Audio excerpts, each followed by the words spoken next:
حاضرین گرامی قدر، آج کی اس گفتگو میں یہ کوشش کروں گا کہ اگلے کچھ منٹوں میں آپ کے سامنے میں اس بات کو واضح کرنے کی کوشش کروں کہ نماز کس طریقے سے ہمیں ہمارے رب سے ایک زندہ تعلق کے طریقے پہ جوڑ سکتی ہے۔ نماز میں وہ پوٹینشل ہے، وہ صلاحیت ہے، لیکن ہم چونکہ اس سے واقف نہیں یا اسے استعمال نہیں کرتے تو ہم اس عظیم نعمت سے جو ہمیں ہمارے رب سے جوڑ سکتی ہے عام طور پر ہم محروم رہ جاتے ہیں، اس تعلق سے ہم محروم رہ جاتے ہیں۔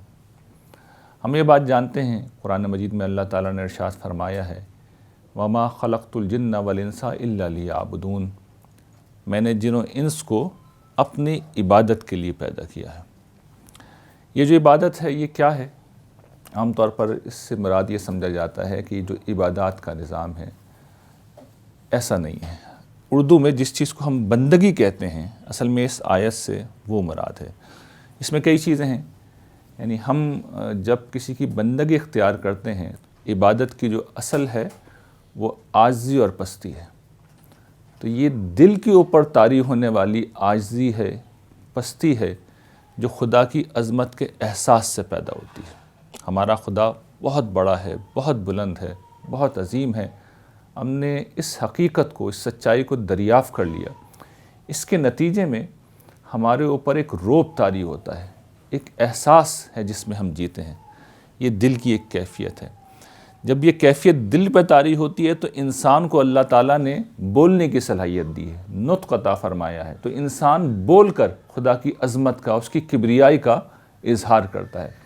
پھر انسان کی یہ عادت ہے کہ جب وہ کسی عظمت کا احساس اپنے اندر پیدا کرتا ہے تو اس کو پھر وہ مراسم کی شکل دیتا ہے، وہ اس کا عملاً اظہار کرتا ہے، وہ رکوع کرتا ہے، وہ سجدہ کرتا ہے، وہ اپنے اندر جھکاؤ کو پیدا کرتا ہے۔ تو اس کے نتیجے میں پھر کبھی رکوع وجود میں آتا ہے، کبھی سجود وجود میں آتے ہیں، کبھی صرف جھک جانے کا عمل وجود میں آتا ہے۔ تو یہ ساری چیزیں کیا ہیں؟ عبادت ہیں۔ اور ہم چونکہ ایک وجود بھی رکھتے ہیں جو ظاہری وجود ہے، جس کا ظہور خارج کی دنیا میں ہوتا ہے، جہاں ہم بہت کچھ کرتے ہیں، بہت سی چیزوں سے رکتے ہیں، تو پھر اس عبادت کا تقاضا یہ ہے کہ جہاں ہمارے خالق کا، مالک کا حکم آئے وہاں ہم اپنے اختیار کو سرنڈر کر دیں، اور جو وہ کہہ رہا ہے وہ کریں، اور جس سے اس نے روکا ہے ہم اس سے رک جائیں۔ یہ عبادت ہے۔ اور آپ غور کیجئے کہ نماز وہ عبادت ہے جس کے اندر اللہ تعالیٰ نے اس پورے تصور کو جمع کر دیا ہے۔ کسی اور عبادت کے اندر یہ چیز آپ کو بالکل موجود نہیں ملے گی، یعنی یہ چیز اگر کہیں ہے تو وہ نماز کے اندر ہے۔ نماز میں قلب کی کیفیت بھی ہے، جس کو قرآن نے کہا ہے کہ یہ وہ لوگ ہیں جو اپنی نمازوں میں خشوع اختیار کرتے ہیں۔ نماز کے اندر ہم جانتے ہیں کہ اذکار بھی ہیں جو خدا کی عظمت اور کبریائی کا بیان ہے۔ نماز کے اندر رکوع و سجود بھی ہے، مراسم بھی ہیں، اور نماز کا ایک قانون بھی ہے، ہمیں متعین اوقات پر ایک خاص طریقہ کار کے مطابق اللہ کی عبادت کرنی ہے، تو گویا اطاعت بھی ہے۔ ساری چیزیں ہیں جو اس نماز کے اندر جمع کر دی گئی ہیں، اور اسی لیے حضرت موسیٰ علیہ السلام کو اللہ تعالیٰ نے جب شرف نبوت سے ان کو عطا فرمایا تو پھر اللہ تعالیٰ نے انہیں یہ توجہ دلائی تھی، ان سے یہ کہا تھا کہ اقم الصلاۃ لذکری، نماز قائم کرو تاکہ میں یاد رہوں۔ اس کی وجہ کیا ہے؟ دیکھیے بڑی دلچسپ اس کی وجہ ہے، میں اور آپ جس دنیا میں جیتے ہیں اس دنیا میں خدا نن ایگزسٹنگ وجود ہے۔ خدا بظاہر موجود نہیں ہے، وہ نظر نہیں آتا، وہ کچھ نہیں کہتا، وہ کسی چیز سے نہیں روکتا۔ میں اور آپ جو دل چاہے کریں، ہم حتیٰ کہ خدا کی بارگاہ میں کوئی گستاخی کریں، ہم شرک کریں، ہم اس کی نافرمانی کریں، خدا کی طرف سے کوئی رد عمل سامنے نہیں آئے گا۔ خدا ہمارے حواس کی گرفت میں نہیں آ سکتا ہے۔ یہ چیز اصل میں ہمیں خدا فراموشی پر آمادہ کرتی ہے۔ تو قرآن نے جو پہلا مطالبہ کیا ہے اپنے آغاز میں وہ یہی ہے کہ یؤمنون بالغیب، یہ وہ لوگ ہیں جو غیب میں رہ کے خدا پر ایمان رکھتے ہیں، اسے مانتے ہیں۔ تو خدا پر ایمان رکھنا، اسے ماننا یہ ممکن نہیں ہے جب تک کہ بار بار اپنے آپ کو ہم یاد دہانی نہ کرائیں۔ تو نماز اصل میں ہمیں یہ یاد دہانی کراتی ہے، اور دن کے 8 پہر ہوتے ہیں، تو دن و رات کے 8 پہروں میں سے 3 پہر ہم آرام کرتے ہیں، اور جو 5 پہر ہم جاگتے ہیں، ان 5 پہروں میں سے ہر پہر کے آغاز کے اوپر اللہ تعالیٰ نے ایک عبادت کو نماز کی شکل میں اس عظیم عبادت کو فرض کر دیا، اور اس کے نتیجے میں ہمیں خدا یاد رہتا ہے، ہمارا رب ہمیں یاد رہتا ہے۔ اور پھر اس نماز کا وصف یہ بیان کیا گیا ہے کہ نماز ہمیں فواحش سے روکتی ہے، ان الصلاۃ تنہی عن الفحشاء والمنکر، نماز منکر سے روکتی ہے، فواحش سے روکتی ہے۔ پھر اس نماز کا یہ فائدہ بیان کیا گیا ہے، اس کے متعلق یہ بیان کیا گیا ہے کہ تم اس سے مدد چاہو، استعینوا بالصبر والصلاۃ۔ اور یہ کیا چیز ہے کہ زندگی کے بہت سے معاملات میں ہم بہت کچھ کر سکتے ہیں لیکن زیادہ تر چیزیں ہمارے قابو میں نہیں ہوتی، تو اللہ تعالیٰ نے یہ کہا ہے، یہ سمجھایا ہے کہ میرے حضور پیش ہو جاؤ، میری بارگاہ میں پیش ہو جاؤ، میں سب کچھ کر سکتا ہوں، مجھ سے کہو، مجھ سے مانگو، میں سنوں گا، میں جواب دوں گا، جو تم نہیں کر سکو گے وہ میں تمہارے لیے کر دوں گا۔ اور پھر اس میں آخری اہم چیز یہ ہے کہ اگر کوئی شخص دعوت کے کام پہ کھڑا ہوا ہے، نصرت دین کے کام پہ کھڑا ہوا ہے، جس طرح کے رسول اللہ صلی اللہ علیہ وسلم، یہ حضرات انبیاء علیہ السلام تھے، تو پھر ایسے تمام لوگوں کو اللہ تعالیٰ نے قرآن مجید کبھی آپ اس پہلو سے پڑھیے تو آپ یہ دیکھیں گے کہ نماز کی انتہائی خصوصی تاکید ہے۔ حضور کے لیے اسی پس منظر میں تہجد کی نماز فرض تھی، صحابہ کرام کو بھی توجہ دلائی گئی، ان کا یہ وصف بیان کیا گیا کہ وہ رکوع کرنے والے ہیں، وہ سجدہ کرنے والے ہیں۔ تو نماز کی اس ساری اہمیت کے باوجود ہم یہ دیکھتے ہیں کہ دو چیزیں ہیں جو نماز میں ہماری یہاں مسئلہ ہے۔ اب یہ گفتگو کا سمجھے آخری حصہ ہے جس میں یہ بتاؤں گا میں وہ مسئلہ کیا ہے جس کے نتیجے میں ہماری نماز زندہ نماز نہیں ہے، اور اس کا پھر حل میں مختصراً آپ کے سامنے رکھوں گا۔ دیکھیے، پہلا مسئلہ یہ ہے کہ ہم نے نماز کو ایک بوجھ سمجھ لیا ہے، یہ ہمارے لیے نماز بوجھ بنی ہوئی ہے، جس کے نتیجے میں ہم میں سے بیشتر لوگ نمازی نہیں پڑھتے۔ ہمارے معاشرے کے عظیم اکثریت وہ ہے جو نمازی نہیں پڑھتی، جو پڑھتے ہیں وہ بھی بے دلی کے ساتھ پڑھتے ہیں، یعنی نماز پڑھتے نہیں ہیں اور بے دلی کے ساتھ پڑھتے ہیں۔ تو یہ نماز جیسی عظیم عبادت جو میں بیان کروں گا کہ ایک بڑی خوشگوار چیز ہے، زندگی میں بڑی پازیٹیو چینج لا سکتی ہے، لاتی ہے، ہمارے لیے بوجھ کیوں بن گئی ہے؟ اس کی وجہ کیا ہے، اس کا سبب کیا ہے؟ دیکھیے، اس کا پہلا سبب یہ ہے کہ ہم نے اسے ایک فنی عمل بنا دیا ہے۔ یعنی آپ کبھی نماز کو اس پروسیس میں اگر داخل ہوں، آپ کبھی اگر اہل علم کے پاس جائیں، نماز سیکھیں، تو پھر آپ کو پتہ یہ چلے گا کہ ایک ٹیکنیکل قسم کی چیز ہے، اس میں حتیٰ کہ آپ کو یہ بھی بتایا جائے گا کہ آپ کی انگلیاں کس طرح رکھی ہونی چاہیے، آپ کی نگاہیں قیام میں کس طرف ہوں، آپ کی نگاہیں رکوع میں کس جگہ پہ ہوں، آپ کی نگاہیں قعدے میں کس جگہ پہ ہوں، آپ ہاتھ کہاں پہ باندھ رہے ہوں، یعنی ایک ایک چیز کے بارے میں آپ کو بتایا جائے گا۔ پھر ایک پوری یعنی کہ ٹیکنیکل ڈیٹیل ہے کہ یہ فرائض ہیں، یہ واجبات ہیں، یہ سنن ہیں، یہ چیزیں مستحبات ہیں، یہ مکروہ ہے، یہ مکروہ تنزیہی ہے، یہ مکروہ تحریمی ہے، فلاں چیز کے اوپر نماز ٹوٹ جائے گی، فلاں سے نماز لوٹانا ضروری ہو جائے گا، فلاں سے سجدہ سہو واجب ہو جائے گا۔ پھر ہمارے اپنے فرقہ وارانہ فقہ اختلافات ہیں، رفع یدین کا مسئلہ ہے، آمین بالجہر کا مسئلہ ہے، فاتحہ خلف امام کا مسئلہ ہے، مرد عورتوں کی جو نماز کا فرق ہے اس کا مسئلہ ہے۔ تو ہماری نماز اصل میں انہی چیزوں کے ارد گرد گھومتی رہتی ہے۔ جو نماز کی اصل ہے، جو اس کی حقیقت ہے، جو اس کا مقصد ہے، وہ زیر بحث نہیں آتا۔ پھر اس کے علاوہ جو نماز کے متعلق ہمارے تصورات ہیں کہ نماز بڑی مشکل اور بوجھل چیز اس لیے ہے کہ 48 رکعتیں پڑھنی ہوتی ہیں، اور خاص طور پر اگر سردیاں ہیں تو پھر ہم یہ دیکھتے ہیں ایک کے بعد دوسری نماز، ظہر چلیے کچھ وقت ہو جاتا ہے فجر اور ظہر کے بیچ میں، مگر عصر مغرب عشاء تو ایک کے بعد لگتا ہے کہ ایک نمازیں آ رہی ہوتی ہیں۔ تو یہ ساری چیزیں مل کے مجموعی طور پر نماز جیسی عظیم عبادت کو، جو بڑی ہی روح کی سمجھیے کہ لطیف غذا ہے، اسے اگر میں تعبیر کروں کہ روح کے لیے جو غذا کی حیثیت رکھتی ہے، اس عبادت کو ہم نے ایک بوجھ بنا دیا ہے، اس کو ہم نے ایک مشکل چیز بنا دیا ہے۔ اور اس کا حل کیا ہے، اس کا سولوشن کیا ہے؟ ہم یہ بات سمجھ لیں کہ نماز اصل میں کیا ہے۔ دین کی اگر آپ کو سمجھ ہے تو نماز سے زیادہ آسان کوئی چیز نہیں ہے۔ تو دین کی سمجھ ہمیں کیا بتاتی ہے وہ میں آپ کے سامنے رکھتا ہوں۔ دیکھیے، دین کی سمجھ ہمیں یہ بتاتی ہے، دین کا جو فہم ہمیں بتاتا ہے، جس کے متعلق حضور نے کہا ہے کہ جس شخص کو دین کی یہ سمجھ دے دی گئی اسے بڑی بھلائی دی گئی، وہ ہمیں یہ بتاتا ہے کہ دیکھیے ٹھیک ہے، نماز کی ایک ظاہری حیت ہے، اسے مقرر کیا گیا، لیکن وہ بڑی سمپل ہے، وہ بہت سادہ ہے۔ آپ رفع یدین کر کے نماز کا آغاز کرتے ہیں، اس کے بعد آپ قیام میں کھڑے ہوتے ہیں، ہاتھ باندھ کے قرآن مجید پڑھتے ہیں، سورہ فاتحہ پڑھتے ہیں، آپ رکوع کرتے ہیں، آپ رکوع سے اٹھتے ہیں، آپ تھوڑی دیر کھڑے رہتے ہیں، پھر آپ 2 سجدے کرتے ہیں، بیچ میں تھوڑی دیر بیٹھتے ہیں جسے جلسہ کہتے ہیں، پھر آپ قعدے میں بیٹھتے ہیں، اور اس بیچ کے اندر آپ کچھ اذکار کرتے ہیں، اور ہر رکن میں آپ اللہ اکبر کہتے ہیں، سوائے رکوع سے اٹھتے وقت ہم سمیع اللہ لمن حمیدہ کہتے ہیں، سورہ فاتحہ اور قرات۔ یہ سادہ نماز ہے، یہ بالکل سمپل نماز، اصل نماز یہی ہے۔ اس کے بعد جو کچھ ہے وہ فنی تفصیلات ہیں، اگر اس میں کسی کو کوئی دلچسپی ہے تو وہ علمی طور پہ کسی امام کی دلیل کو سمجھ لے اور اس کے مطابق اپنے عمل کو ڈھال لے۔ اس میں بہت زیادہ توجہ لگانا، اصل میں اس کا مطلب یہ ہے کہ پھر میں نے نماز کی حقیقت کو نہیں پایا۔ نماز کی جو اصل حقیقت ہے وہ ابھی زیر بحث آ جائے گی، لیکن ہم اس سے آگے بڑھ رہے ہیں تو اس کا مطلب ہے ہم نے حقیقت کو نہیں پایا۔ پھر جہاں تک ان نمازوں کا مسئلہ ہے کہ جو 48 رکعتیں، اصل رکعتیں صرف 17 ہیں جو فرض ہیں، باقی چیزیں کیا ہیں؟ نوافل ہیں۔ ان کو ہمارے یہاں، ہمارے پس منظر میں، احناف کے پس منظر میں عام طور پر سنن میں، سنن موقدہ، سنن غیر موقدہ کے اندر یا واجبات کے اندر یا پھر نوافل میں تقسیم کیا جاتا ہے، لیکن ائمہ ثلاثہ، اور میں سمجھتا ہوں کہ وہ بات ٹھیک کہہ رہے ہیں کہ سب نوافل ہی ہیں، کچھ کم اہم کچھ زیادہ، لیکن نوافل ہیں۔ پرسش جس چیز کے اوپر ہوگی وہ فرض نماز ہے۔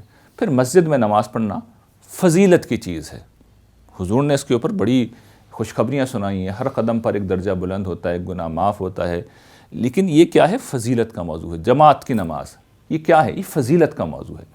تو آپ کو جب یہ دین کی سمجھ حاصل ہے اور آپ کو یہ بات واضح ہے کہ بھئی کچھ چیزیں ہیں جو فرض ہیں اور کچھ چیزیں ہیں جو دین کا جمال و کمال ہے، وہ احسان کا مقام ہے، تو پھر آپ اپنے حساب سے دیکھیں گے کہ میں اس وقت کیا کر سکتا ہوں۔ بعض اوقات انسان بہت پریشر میں ہوتا ہے، کام کے دباؤ میں ہوتا ہے، اس کے لیے ممکن نہیں ہوتا کہ وہ بہت اہتمام کرے، تو اس وقت بس آدمی 4 فرض اگر پڑھ لے تو اس نے گویا کہ اپنی ذمہ داری کو پورا کر دیا، خدا کی بارگاہ میں سر جھکا کے آ گیا، یہ بتا کے آ گیا پروردگار کے حضور کہ میں دنیا کا بندہ نہیں ہوں، میں اپنے رب کا بندہ ہوں۔ اب دل لگ رہا ہے نہیں لگ رہا، ذہن اس طرف حاضر ہے یا نہیں ہے، اس نے توجہ سے نماز پڑھی یا نہیں پڑھی، لیکن اس نے جا کے بتا دیا کہ میں اپنے رب کا بندہ ہوں۔ تو یہ چیز، بندگی کی جو چیز ہے وہ حاصل کر لی اس نے۔ ایک دوسرا وقت ہے کہ اب اس کے پاس اللہ نے فرصت دی ہے، وہ سکون سے ہے، تو اب وہ کیوں نہیں جمال و کمال پہ جائے گا؟ وہ مسجد بھی جائے گا، وہ جماعت سے بھی پڑھے گا، وہ پھر نوافل بھی پڑھے گا، وہ بیٹھا رہے گا، لیکن ہر چیز کا اسے پتہ ہوگا کہ ایک وقت ہے کہ جس میں بس میں نے ذمہ داری پوری کرنی ہے، میں پریشر میں ہوں، اور ایک وقت ہے کہ مجھے بیٹھنا ہے، اپنے رب کے حضور بیٹھ جانا ہے۔ تو پھر یہ فیصلہ وہ آدمی خود کرے گا، اس سے سمجھ ہے تو وہ بندہ فیصلہ خود کرے گا۔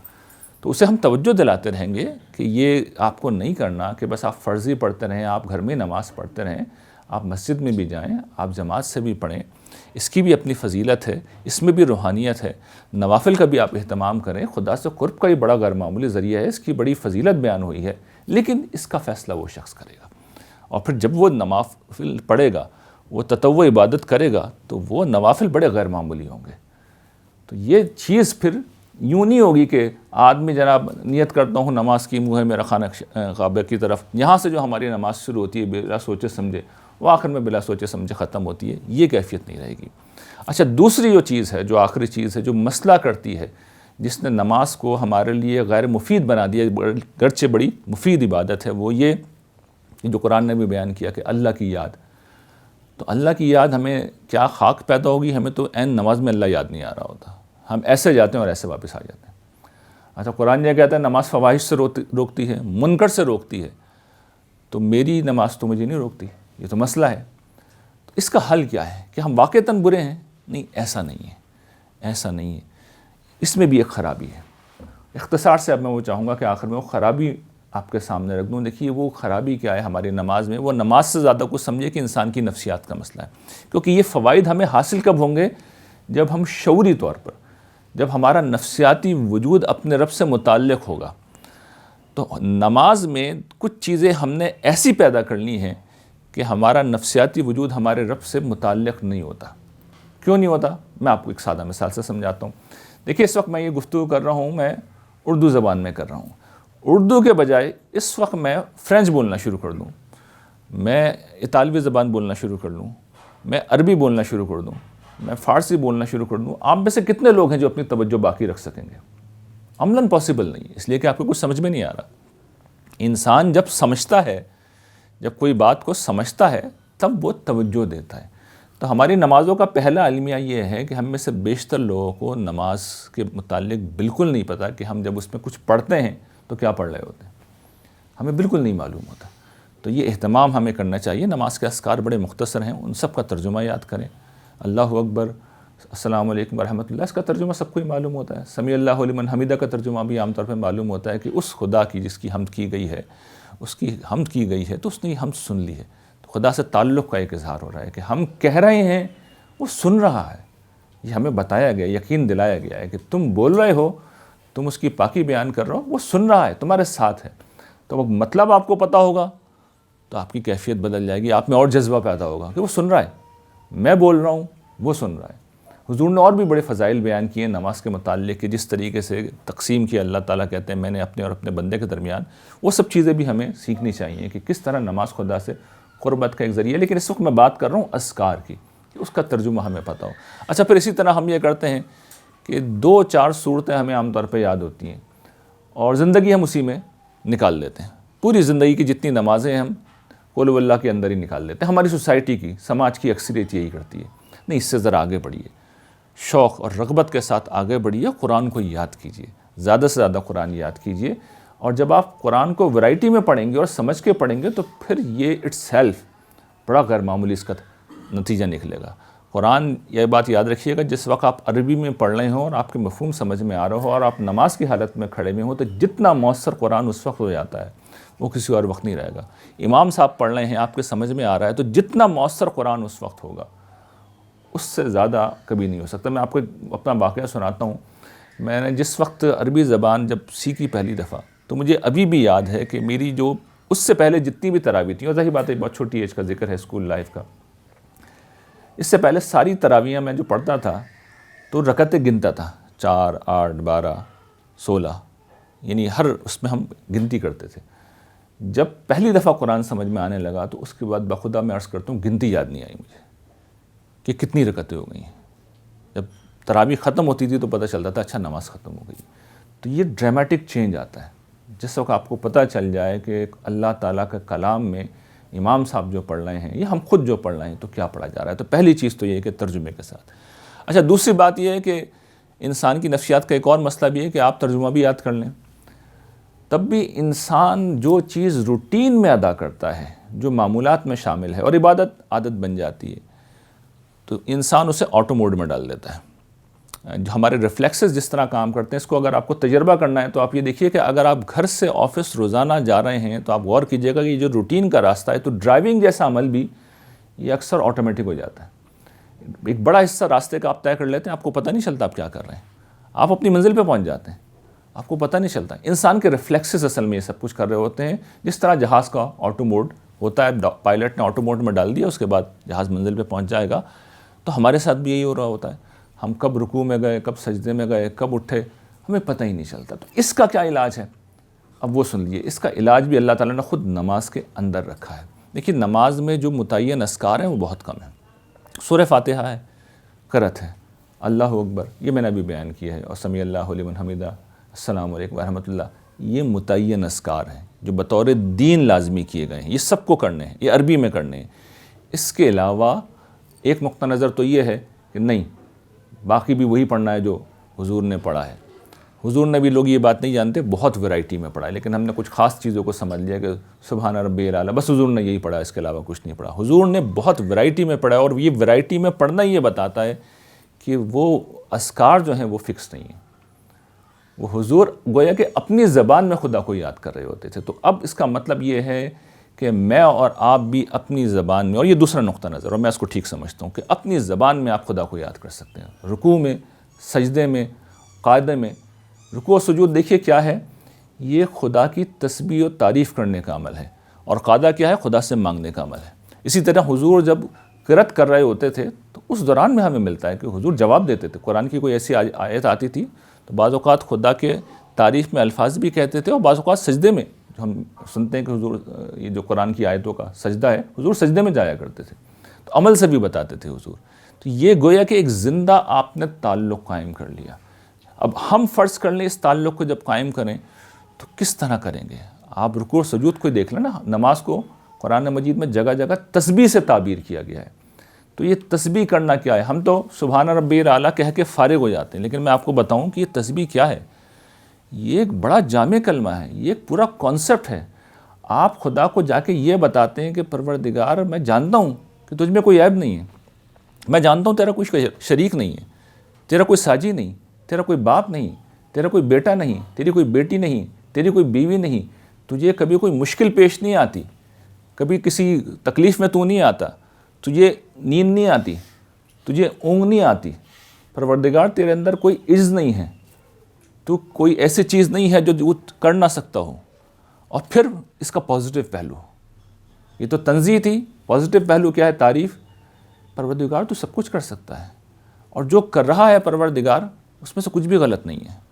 زندگی میں ہوتا ہے نا، ہم سمجھتے ہیں بہت کچھ ٹھیک نہیں ہو رہا، تو آپ تسبیح کرتے ہوئے اللہ تعالیٰ کو بتاتے ہیں پروردگار میں سمجھتا ہوں کہ جو آپ کر رہے ہیں سب ٹھیک ہے، جو بظاہر میری زندگی میں خرابی ہے، جو پریشانی ہے، آپ پہ اس کی کوئی ذمہ داری نہیں ہے، مجھے آپ سے کوئی شکایت نہیں ہے، کوئی کمپلین نہیں ہے، آپ کی طرف سے سب ٹھیک ہے، اس لیے کہ آپ کے ہاتھ میں خیر ہے، بیدک الخیر، آپ کی طرف سے سب اچھا ہے۔ یہ انسان کی نفسیات کو اتنا پازیٹیو کرتا ہے، آپ یہ کبھی کر کے دیکھیے گا، آپ کی نماز بدل جائے گی، آپ کی کیفیات بدل جائے گی، آپ کی سوچ بدل جائے گی، آپ کی نفسیات میں ایسی تبدیلی آئے گی کہ آپ محسوس کریں گے اب آپ خوش رہنے لگے ہیں، آپ کو زمانے سے شکایت نہیں رہے گی، آپ کو کوئی غم نہیں رہے گا، آپ کو کوئی دکھ نہیں رہے گا، آپ کو کوئی پریشانی نہیں رہے گی۔ اس کے بعد آپ اپنی ذہنی صلاحیت کو استعمال کریں گے، اپنے مسئلے کو یہ سمجھیں گے کہ یہ میرا مسئلہ ہے، مجھے خود سالو کرنا ہے اسے، اور پھر اس کے ساتھ جب آپ خدا سے مانگیں گے، یعنی آپ نے اپنی بات تو کہہ دی نا، لیکن ہے تو بندہ عاجز، کمزور ہے، مدد کی ضرورت ہے،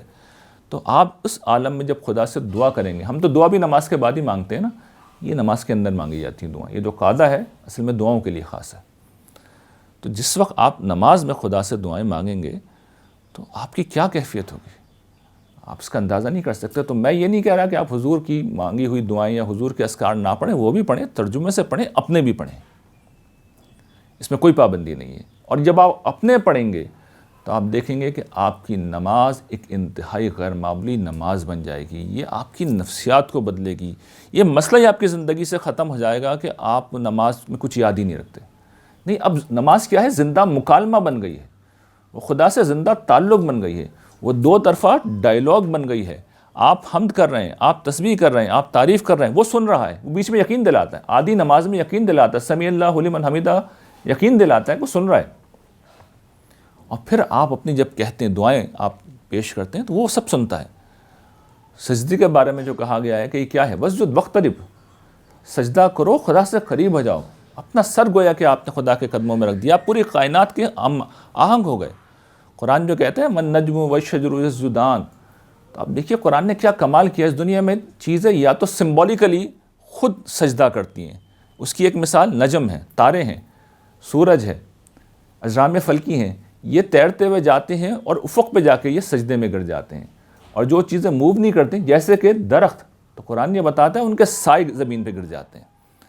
تو آپ پوری کائنات سے ہم آہنگ ہو جاتے ہیں۔ جس وقت آپ کھڑے ہوئے ہیں آپ خدا کو بتاتے ہیں پروردگار میں تیرے سامنے اس وقت پہاڑوں اور درختوں کی طرح کھڑے ہو کے تیری حمد کر رہا ہوں، حالت سجدہ میں ہوں، میرا دل جھکا ہوا ہے۔ اور جس وقت آپ زمین پہ اپنا سر رکھ دیتے ہیں تو آپ خدا کو یہ بتاتے ہیں کہ پروردگار میں نے اپنا سر تیرے قدموں میں رکھ دیا ہے، اپنی ناک تیرے سامنے رگڑ رہا ہوں۔ یہ کوئی معمولی بات نہیں، اپنی ناک خدا کے سامنے رگڑنا، کسی کے بھی سامنے رگڑنا، ہم کسی اور کے بارے میں تصور نہیں کر سکتے۔ اور آخر میں پروردگار اپنی جھولی آپ کے سامنے پھیلا کے بیٹھ گیا ہوں، اسے بھر دیجیے۔ تو جس شخص نے اپنی جھولی خدا کے سامنے پھیلا دی ہو، یہ کیسے ممکن ہے کہ خدا اس کی جھولی نہیں بدلے گا؟ تو خدا اس کی جھولی بھرے گا، اس کو عطا کرے گا، اس کو نوازے گا، اس کی تقدیر بدلے گا، لیکن یہ تب ہوگا جب نماز ہماری زندہ نماز ہوگی، اور زندہ نماز ایسے ہی پیدا ہوتی ہے۔ وآخر دعوانا ان الحمد للہ رب العالمین۔